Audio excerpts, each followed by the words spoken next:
سورہ زمر کی ایک آیت ہے جس کو مفسرین کا خیال یہ ہے کہ قرآن پاک کی سب سے زیادہ امید افزا آیت، یعنی اس سے بڑی کوئی امید افزا آیت اور ہو نہیں سکتی جتنی یہ آیت۔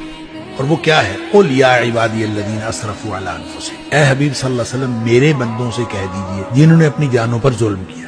اب دیکھیں اس میں طرز تخاطب بھی عجیب ہے اللہ تعالیٰ کی طرف سے، سبحان اللہ، میرے بندوں سے۔ اب انہوں نے اپنی جانوں پر ظلم کیا ہے، وہ گناہ کیے بیٹھے ہیں، اور اللہ تعالیٰ فرماتا ہے میرے بندے ہیں۔ اچھا ان سے کہہ دیجئے کیا لا تقنطوا من رحمت اللہ، اللہ کی رحمت سے مایوس نہ ہو۔ کیوں نہ مایوس ہو؟